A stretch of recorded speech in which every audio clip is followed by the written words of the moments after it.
एक पिता अपनी 23 साल की बेटी के गालों को छूता है, उसके होने का एहसास करता है और भावुक हो जाता है, लेकिन अगले ही क्षण वो उससे कहता है कि तू मेरे लिए मर चुकी है और तुझे सजाए मौत मिलनी चाहिए। ये 2011 का वो केस है जिसमें जिसका कत्ल हुआ वही कातिल निकला। नमस्कार, मैं हूं श्रद्धा राय और आप देख रहे हैं द चाणक्य पे क्राइम कहानी।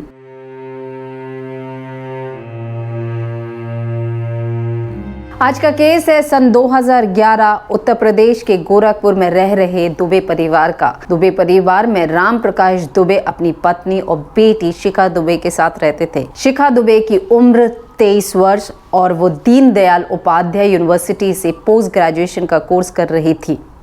10 जून 2011 को शिखा अपने घर से कुछ काम करने के लिए घर से बाहर निकलती है, पर देर रात हो जाती है, पर शिखा घर वापस नहीं आती है। पर माता पिता परेशान हो जाते हैं और उसे कांटेक्ट करने की कोशिश करते हैं, पर किसी भी माध्यम से शिखा से उनका कांटेक्ट नहीं बन पाता है। वो आस पड़ोस में, रिश्तेदारों में, दोस्तों में, हर जगह शिखा के बारे में पूछते हैं, पर जब कोई जानकारी नहीं मिलती है तो वो पुलिस स्टेशन पहुंच के मिसिंग कंप्लेंट लिखवाते हैं। क्योंकि मामला एक लड़की का था जो कि कई घंटों से अपने घर से गायब थी और देर रात हो चुकी थी, इसीलिए पुलिस ने भी इस काम में फुर्ती दिखाई।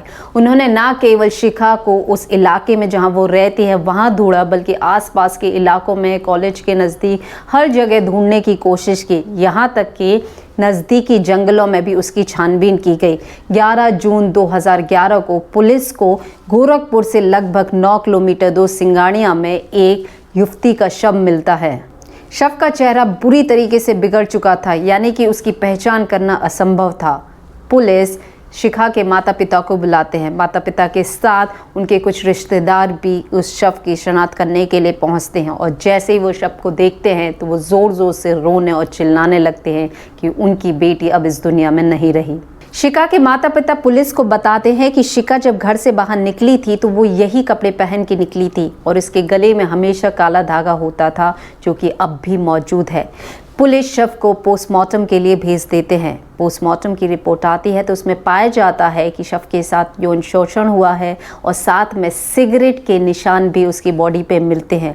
यहाँ तक कि उसके चेहरे को इस कदर काटा पीटा गया और एक बड़ी सी चीज़ से, भारी चीज़ से उसके सिर को कुचला गया। उसके चेहरे को, उसकी निशानी को, आइडेंटिटी को मिटाने की कोशिश की गई। जहां पुलिस शिखा को ढूंढ रही थी, अब उन्हें शिखा के कातिल को ढूंढना था। इसीलिए छानबीन के दौरान वो शिखा के माता पिता से पूछते हैं कि अगर उन्हें किसी पे शक है तो वो बताएं। पिता बताते हैं कि उन्हीं के एरिया में एक लड़का रहता है, दीपू यादव, जिसकी उम्र लगभग 25-26 साल है। पिता के मुताबिक दीपू शिखा को लगातार परेशान करता था, उसके पीछे पड़ा था। हो ना हो दीपू ने ही उसकी बेटी शिखा की हत्या की है। पुलिस पिता के बयान लेने के बाद दीपू के घर पहुंचती है और उन्हें पता चलता है कि दीपू भी घर से गायब हो चुका है। पुलिस को भी अब दीपू पे शक हो रहा था कि कहीं ना कहीं दीपू इस सब में इन्वॉल्व हो सकता है, इसीलिए अब वो दीपू की तलाश करते हैं।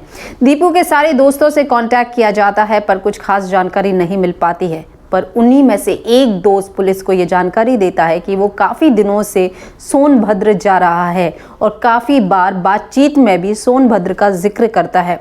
सोनभद्र गोरखपुर से लगभग 300 किलोमीटर दूर है। पुलिस अब सोनभद्र पहुंचती है और इस लोकेशन पे पहुंचती है जहां पे दीपू के होने की संभावना थी।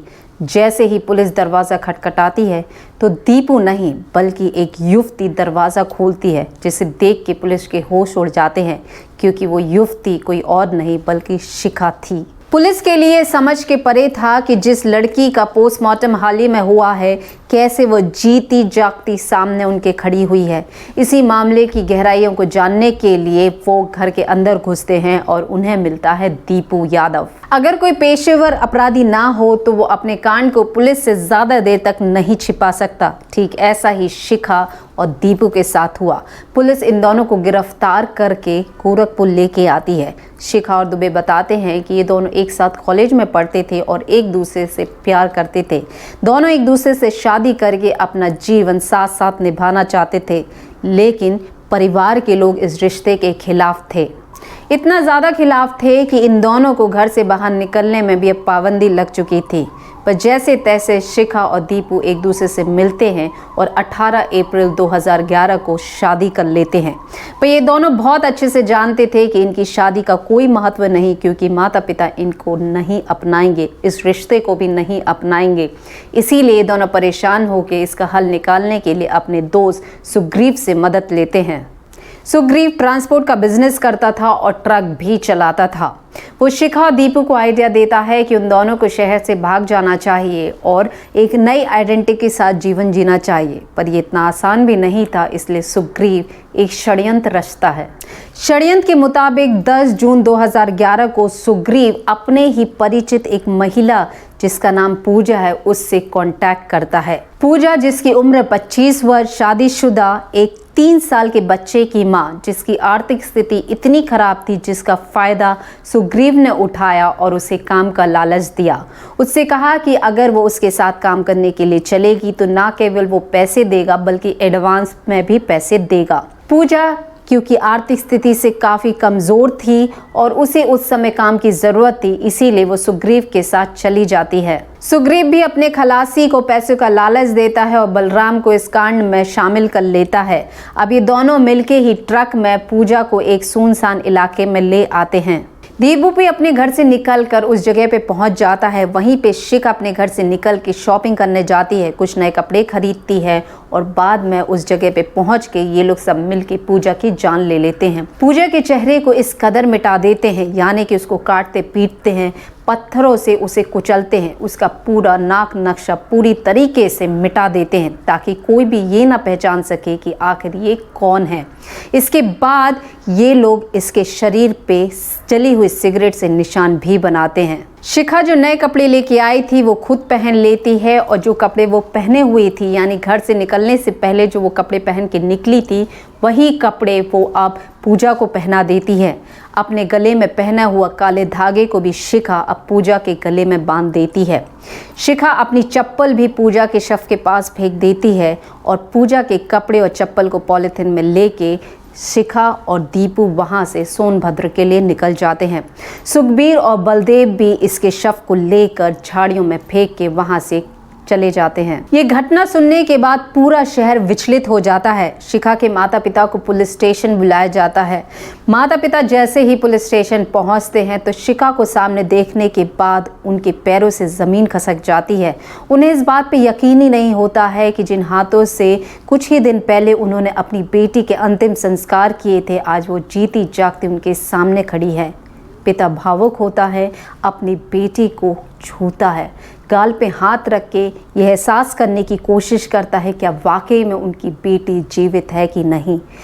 थोड़ा भावुक होने के बाद उनकी पूरे भाव क्रोध में बदल जाते हैं और कहते हैं कि तुझे जीने का कोई अधिकार नहीं, तू मेरे लिए मर चुकी है। शिखा और दीपू जेल चले जाते हैं, पर कुछ समय के बाद इन दोनों को बेल मिल जाती है और बाहर निकलने के बाद ये दोनों अलग अलग हो जाते हैं और अलग अलग शादी भी कर लेते हैं। पुलिस इस केस में आज भी उलझी हुई है। पूजा के हत्यारों को आज भी सज़ा नहीं मिली है।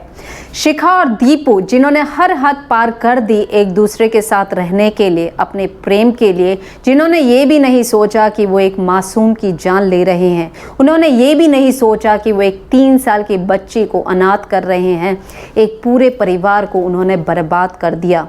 अगर शिखा और दीपू एक साथ हो भी जाते तो क्या उन्हें अपराध बोध नहीं होता? नमस्कार।